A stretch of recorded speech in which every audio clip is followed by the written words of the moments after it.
Oh man, I've been looking forward to this one. Coming up, we're moving into the shadows of the 80s to uncover the most chilling, emotionally gripping performances of the decade. They were the songs that ruled the radio dial and haunted our very souls with 10 iconic vocal performances from the decade's best. We're going to count down the most haunting songs of the 80s with a twist, including one post-punk icon who gave her voice to the fall of an entire civilization. Another who faced so much pain and drama in her band that a 15-minute, 16-verse epic still couldn't contain it all. And then there was the iconic artist who was abducted as a child.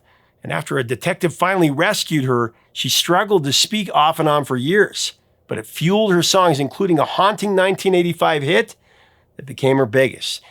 And then there's the haunting vocal that was the final recording of a beloved legend that left us far too soon. It's the top 10 most haunting female vocals of the 80s. Coming up next on Professor of Rock, brought to you by Acorns Early. Hey, music junkies, Professor of Rock, always here to celebrate the greatest artists and the greatest songs of all time, especially today. You know, if you remember this. 3, 2, 1, you're trapped in the secret. You're going to dig this channel of deep musical nostalgia. Make sure to subscribe below right now. Click the white button and click the bell so you know when our stuff comes out. Also, check out our podcast on Apple and Spotify. You can click here or click below. We've got some new episodes going up there, including exclusives you won't find here. You know, in the 80s, there were so many affecting female vocalists who cut to the heart and moved our souls. I'm over the moon for this countdown because these are songs I listen to often. Let's get right into it. The top 10 most haunting female vocals of the 80s. At number 10, I got Stevie Nicks and her vocal on Sarah by Fleetwood Mac. Dead Sarah. You know, there are certain songs that feel like they were pulled straight from a dream or maybe a fevered memory. And when you hear them, it's like you're being whispered to by a ghost. Few artists can summon that feeling quite like the mystical Stevie Nicks. And nowhere is that power more evident than on Fleetwood Mac's ethereal treasure, Sarah.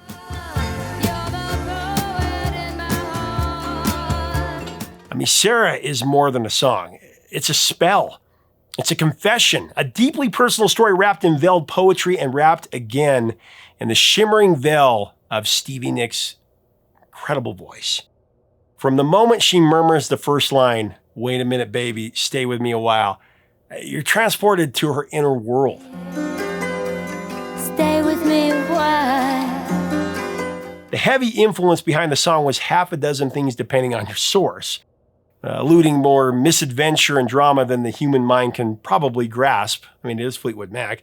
Best friends betrayal, covert love affairs, cocaine abuse, mystical muses, band breakdowns. Sarah is rock's great soap opera, and it originally clocked in at over 15 minutes.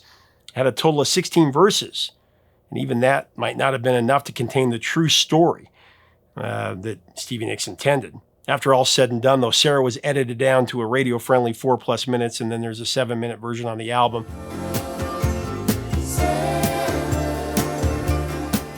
One aspect is that it was about Stevie's breakup with Mick Fleetwood, her bandmate and at that time romantic partner. Their relationship ended in part because Mick began a relationship with Sarah Acorns, who had been a close friend of Stevie's. Eventually, Sarah and Mick married, so when Stevie sings "Sarah, You're the Poet in My Heart," never change, never stop, that's a bittersweet double meaning, part blessing and part sorrow. Never change. Never stop. There are also rumors that it was about Stevie's terminated pregnancy from Don Henley and that she was going to name the baby Sarah. Whatever the real story is, the song still haunts our souls.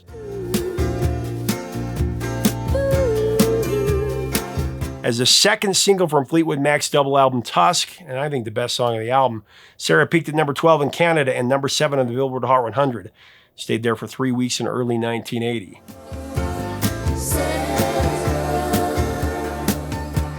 At number 9, Roy Hobbs' number from The Natural. Of the top 10 most hypnotic female vocals of the 80s, I've got Annie Lennox on Here Comes the Rain Again by Eurythmics.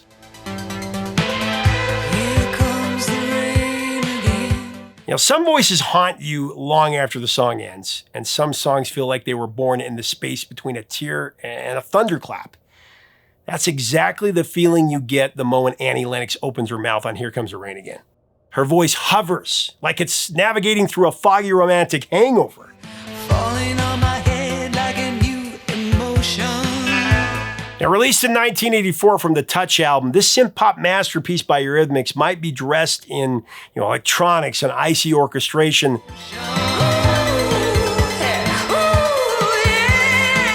But instead, it's Annie's bittersweet vocal that cuts through like a cold wind in the soul. Not to be overdramatic, but how can you not be with Annie Lennox?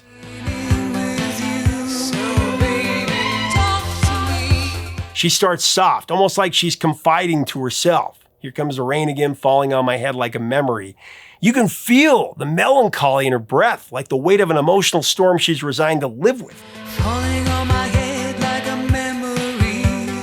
Falling on my... Annie wrote the lyrics for Here Comes the Rain Again under perfect weather conditions, mind you, for such a somber track. Like lovers do. Actually, she was sitting in a room inside the Mayflower Hotel in New York City on a gloomy, overcast day, while Dave Stewart was playing a melancholy chord sequence on his guitar. Of course he was. Here Comes the Rain Again climbed to number 8 in Canada, Ireland, and the UK, went to number 4 in the Billboard Hot 100, and touched down at number 1 in Venezuela.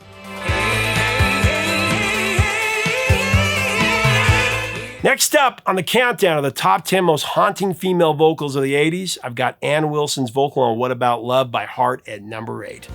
But there's something that you forgot. What about love? What About Love was originally recorded by the Canadian group Toronto in 82, but of course it was Heart's interpretation in 1985 that made it a smashola. Don't you want someone to care about you?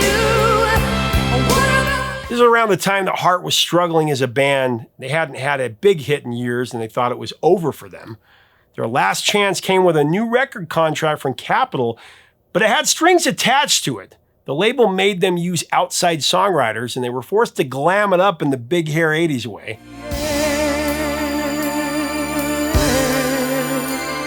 Here's what Ann Wilson told me about that. What was happening in music is that music was really, really changing. There just weren't enough people out there who believed in the way we sounded. We were sounding antique at this point. We weren't changing with or being ahead of the times. We weren't out there in front. And this was the moment where we thought, well, this is probably going to be it. The excess of the 80s Yeah. kind of came in. It's so interesting how things change so quickly in the music industry. Yeah, and sometimes it's slow and gradual, and sometimes it's tsunami. In the 80s, it was kind of like a weird crystallization into phoniness. I mean, lots of people will hate me for saying that because they love the 80s, they love the whole thing. Well, I love it because that's when I grew up and I was discovering this music. Right, but yeah. MTV, I mean, was a big step in helping people from Idaho. I mean, I grew up in a small town in Idaho, Yeah. so that was my window to the world, you know. Yeah. But I understand what you're saying, absolutely. And some of the music was gorgeous. The Police, I mean, some amazing things came out of that era. But also some really inauthentic Excess. bullshit came out of that. Yep.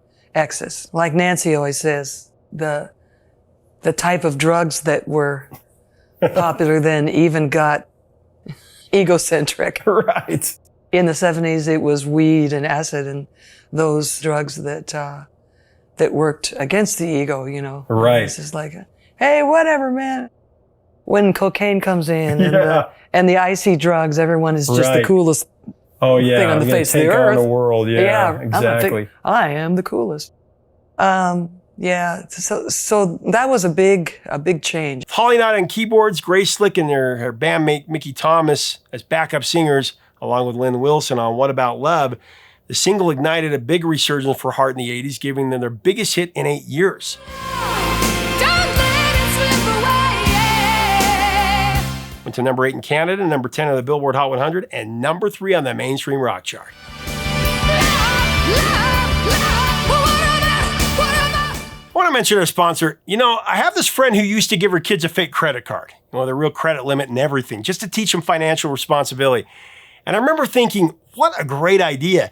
And then I discovered Acorns early, and wow, it takes that whole concept to the next level. It's a smart app and a debit card made just for kids ages 6 to 18. It helps them learn how money works in real life.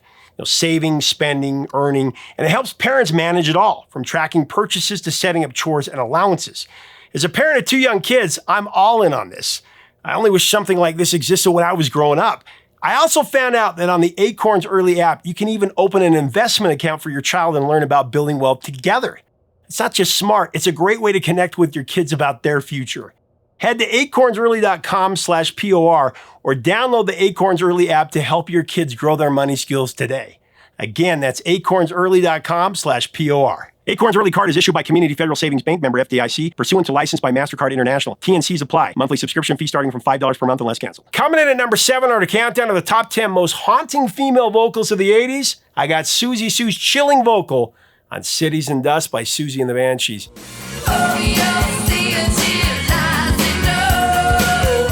On Cities and Dust, Siouxsie wasn't just singing about emotional collapse, she was channeling the literal destruction of a civilization.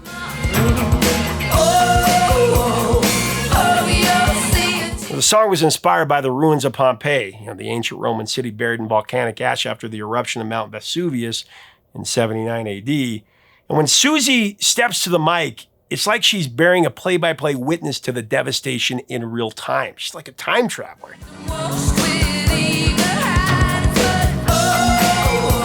The opening synth pulses like a distant siren, and then Siouxsie's voice drops in, fierce, controlled, and hauntingly cool.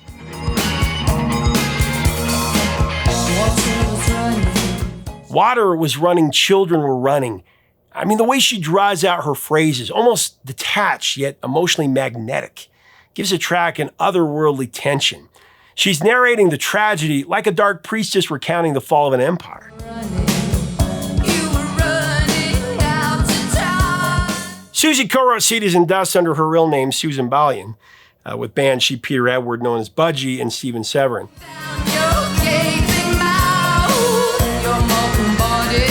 In Ireland, the single plateaued at number 22, one notch higher at number 21 in the UK. And in the US, it went to number 17 in the Billboard Dance Club Songs chart, becoming their most well-known song of the 80s.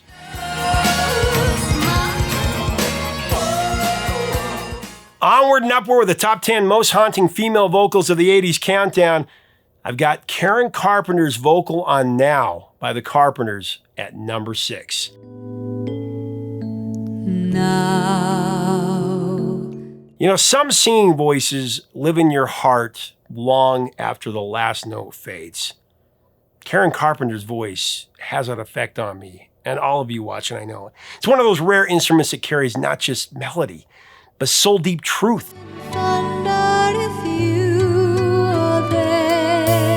Of all of her breathtaking performances, there's one that hits harder than the rest for me.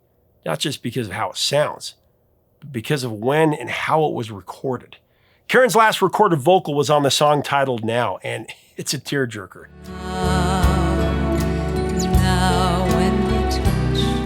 So in April of 1982, Karen Carpenter was quietly battling the brutal effects of anorexia nervosa, a disease that was slowly taking her life. But despite her frail condition, she walked into the studio in Hollywood during a break in her medical treatment and stepped behind the mic with that same grace and professionalism she'd always shown.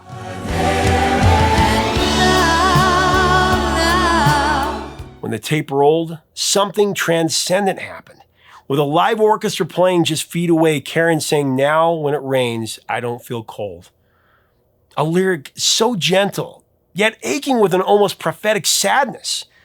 Her voice, still warm, still velvety, but a little thinner, glided over the lush, heavenly arrangement. When it rains, I don't feel cold. You can hear the vulnerability in every phrase. Now wasn't released until after Karen's death in 1983. And when fans heard it on the Voice of a Heart album, it hit like a tidal wave of emotion. Until now. And that final line, "I can look at life in a different light and know that everything is going to be all right," it just lands different when you know the context. Sounds like hope and heartbreak, maybe even farewell.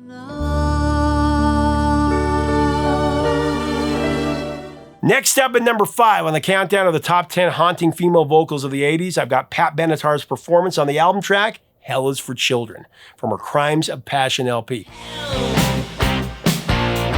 Hell is for children.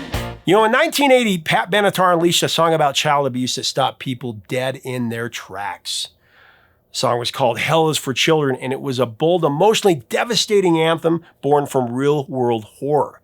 And on the recording, Pat didn't hold anything back. It's all so confusing, this brutal abusing. Pat and her husband, Neil Giraldo, had been reading a series of newspaper articles about the rising epidemic of child abuse in America.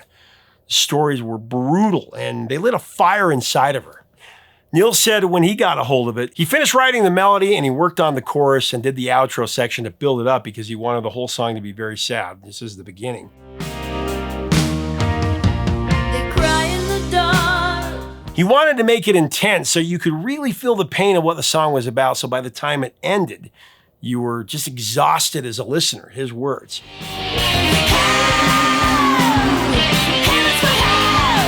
Pat's vocal approach, though, was very clear. She didn't want to whisper about this. She wanted to scream her disgust. And when she entered the vocal booth in the studio to record Hell is for Children, it's like she turned her voice into a weapon, both a cry for help and a cry of rage. Have to pay for your love with your bones and your flesh. Child abuse wasn't the kind of subject you heard in rock music, especially not from a female artist in the 80s. Pat didn't care about fitting into anyone's mold. Of course, later, Suzanne Vega would cover it. My name is Luca. Pat was taking a stand here, though. Her vocal begins with an ominous tenderness, and as the track evolves, it becomes a call to arms, soaked in both compassion and righteous anger. It was one of the earliest mainstream rock songs to confront this subject head on, and it remains one of the most emotionally devastating performances in Pat's entire catalog. That's saying a lot.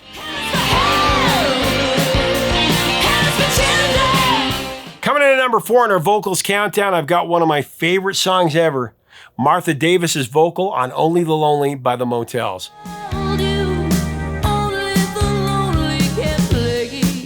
Martha Davis wrote Only the Lonely on a guitar that her father found in Stiles Hall on the campus of Cal Berkeley. Actually, Martha told me about the creation of Only the Lonely when we were together in West Hollywood. Here's what she told me. It was the one I picked up my guitar and it was sitting there. Nothing actually comes from the sky, but it is. I do look up sometimes and go, thank you. You feel like it's come from the sky. Obviously, I think that emotionally, here we were finally, we're now signed. We've been on world tours. People are taking us around in limos and bringing us flowers. And You're traveling around the world. yeah, it's like there's this whole only the lonely can play. I was desperately lonely and unhappy, and yet here we were, it was like a facade. Only the lonely can play. And the loneliness was probably deeper than anything else.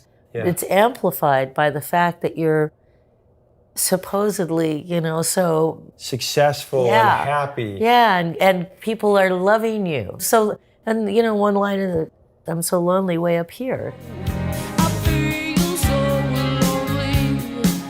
Way up. Remember that Elvis quote? I love that he says, I feel alone in a crowded room, or Yeah. whatever the exact quote he said when he was at the peak of his fame. It's a lonely man. You're at a point where they're kind of trying to make you something that you don't want to be. And art comes from your soul. Yeah, Whenever that happens and you're right in the middle of art and commerce, the record label's always trying to push you over to the commerce side. Yeah. And you lose yourself a little bit. and more than just like Val, when he took over, he basically was trying to fire my whole band and put in his guys. It was hugely demoralizing for the band itself. Brian basically didn't play on it. Marty played on it, but Goldie was coming up with most of the parts. And Well, I came up with the Only the Lonely thing. Yeah. I am not a session musician. I mean, I'm pretty good now, but I grew up playing in bar band. Thinking what anyone would do. And I still get goosebumps when I hear Martha's haunting delivery of that first line. We walked the loneliest mile. We smiled without any style. We smile without any style. There are very few songs that drip with mystery, emotional depth, and heart-wrenching honesty in a way that almost can't be described. You can't see through these songs, and you can't solve them. They have to be experienced, and they never get old.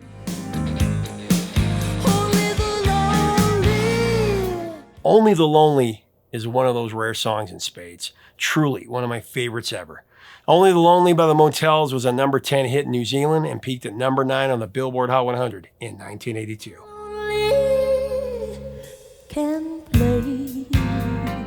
Our countdown of the haunting female vocals of the 80s rolls on with Kate Bush's performance on This Woman's Work at number 3. This woman's work, this woman's work. Kate Bush is one of my all-time favorite vocalists for a variety of reasons. On This Woman's Work, she profoundly demonstrates her gift to find poignancy in the quiet spaces between heartbreak and hope. Now his part is over. Originally written for the John Hughes film, 1988 film, She's Having a Baby, This Woman's Work is about life and death, helplessness, and that emotional weight that men often don't know how to carry until they're forced to. Yeah, I know you have a lot of strength left. In the film, the song plays during a gut-wrenching scene where a man played by Kevin Bacon realizes he may lose his wife during childbirth. And over that moment, Kate Bush delivers one of the most emotionally raw and haunting vocal performances ever placed in a movie.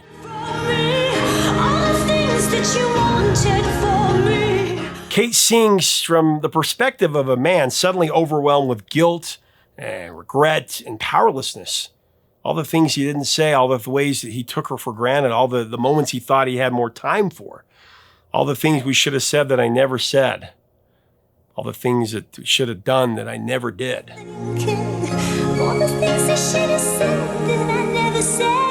Kate Bush captures this with almost surgical precision, but she delivers it with heartbreaking humanity. The song, I can't say enough about it.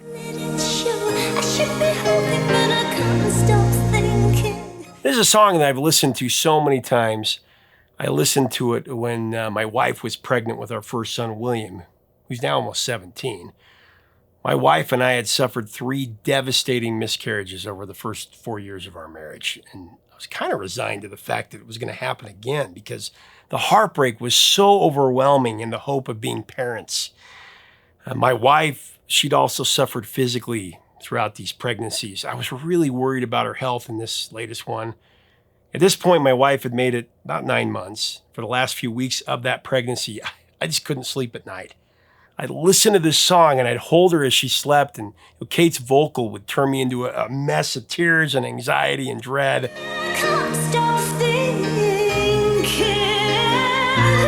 I prayed endlessly that she'd make it through it, that we'd have a healthy baby. And we had William, and when we held him for the first time, side by side, it was the greatest moment of my life until we had our second son. We were very blessed to have 2 healthy children. But all in all, my wife had 6 miscarriages and a stillborn. This song healed us, both of us, through it all. I was actually telling William about this last week, and this is what inspired the countdown of these haunting vocals, and now it's become a favorite of his.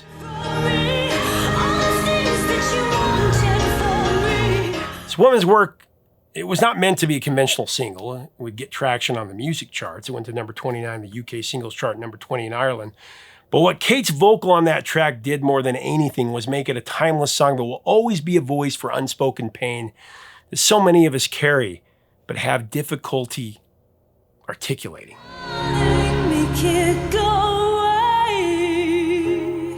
Ranking at number 2 on our countdown of the top 10 most haunting female vocals of the 80s, I've got Cyndi Lauper's achingly honest performance on the 1984 ballad, Time After Time. You will find me. Cyndi co-wrote Time After Time with Rob Hyman of the Hooters, and I spoke with Rob about working with Cyndi on the track that came from a place of vivid emotional truth. Here's what he told me. Time After Time, Cindy's first number 1 hit, the second single out of the box. You also sang backup as kind of a duet during the chorus there. If you're lost, you can look and you will find me. Tell me about this song. You know, it was years ago, but I think we all remember it kind of clearly because we had worked for months with Cyndi, doing the demos in Philly, doing the recording in New York, and we're like at the the tail end, really the very end. And back to Rick, who's this stubborn, tenacious guy, like who keeps pushing us, and we're like, Rick, we're spent, we're out of ideas. And he came in one day and said, it sounds great, we're really on our way, but there's always a but.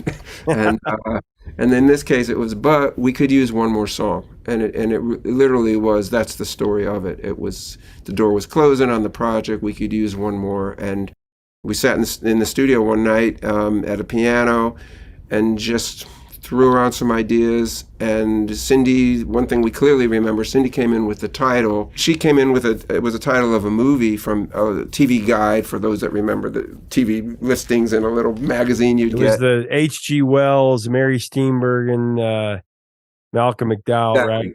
right? Exactly. Malcolm McDowell, the time travel thing.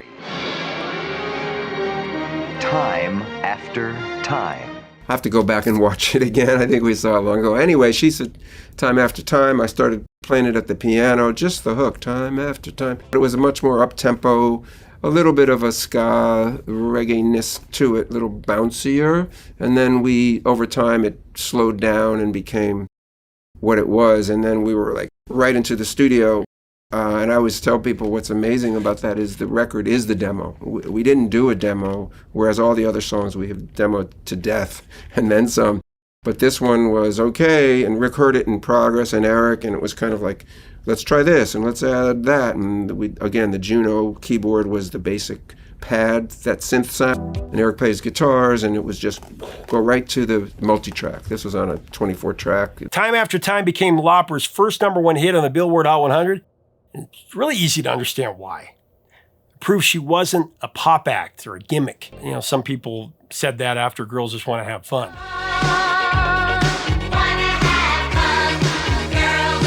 But on Time After Time, Cyndi showed the world that she was a real artist with an authentic vocal that resonates with us every time we hear it.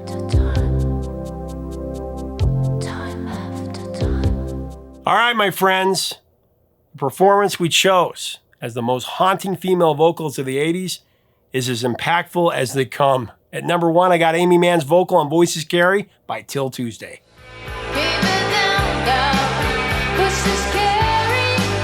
In 1985, a Boston band with a striking yet shy frontwoman dared to expose the effects of a controlling, abusive relationship. The band was Till Tuesday, featuring lead vocalist and lyricist Aimee Mann. The song was her undeniable and haunting top 10 hit, Voices Carry.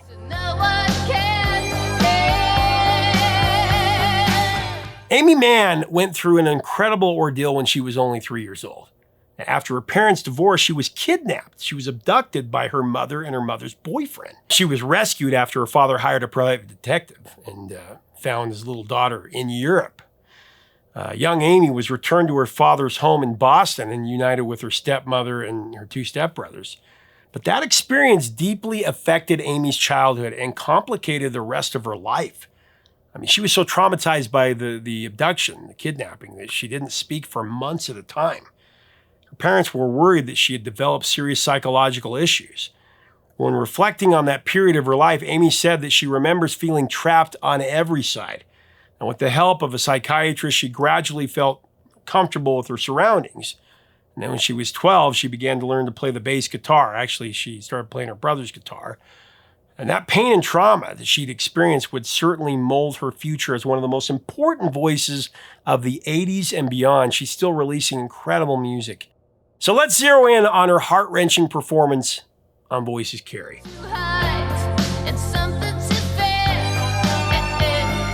This song is as atmospheric as it gets. Now on the surface, Voices Carry is like a sleek slice of synth-driven new wave. But man, buried in the production is something so much deeper.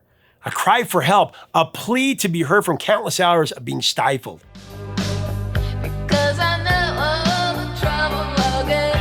Aimee Mann's haunting vocal in the heartbeat of that desperation is the key. From the opening line of the first verse, "In the dark I like to read his mind," you can feel it. In the dark, I like to read his mind. She's been tiptoeing through a relationship where even silence can feel dangerous. Mann's voice is cool, but detached, vibrating with unspoken fear. As the verses build, there's a chilling quiet in her tone, like someone who's gotten used to swallowing their truth just to survive. At the time Voices Carry was written, Aimee was reportedly in a deeply unhealthy relationship. Now, in later interviews, she's alluded to elements of emotional abuse and coercion. Some accounts even suggest that she was briefly abducted by an ex-boyfriend, dragged off the street and held against her will. Though not every detail has been publicly confirmed, but that's not what matters. What matters is the song is eerie. It's haunting in the best way possible, especially the music. And Aimee Mann's vocal is one of the highlights of one of music's greatest years, 85.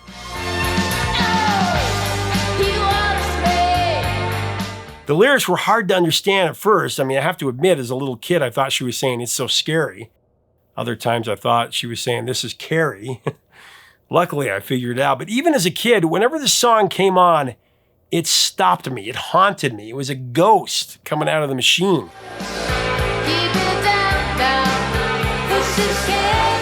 When the video for Voices Carry aired on MTV, it sealed the deal for becoming a vehicle to manifest Aimee's enormous vocal talent. That iconic final scene in a concert hall where Aimee finally breaks free, rips off her hat, and screams the chorus in defiance. Oh, I love that.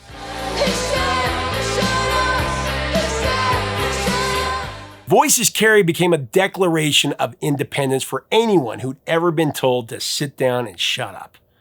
A true masterpiece of the 80s.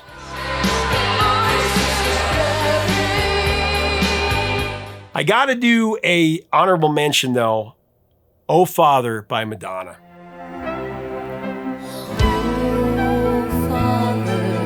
And I'll tell you what a great song. Whatever you think of Madonna, this song is so haunting about her experience with her father. And it's just one of the best songs of the late 80s. Man, what a masterpiece.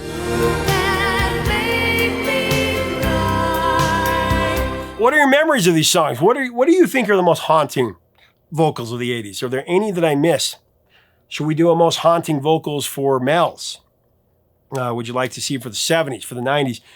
I like to look at these songs in a different light, and let me know what you think about these, what you'd like to see next. And if you like our content, we invite you to subscribe. We'd love to have you as part of our community. Till next time, 3 chords and the truth, my friends.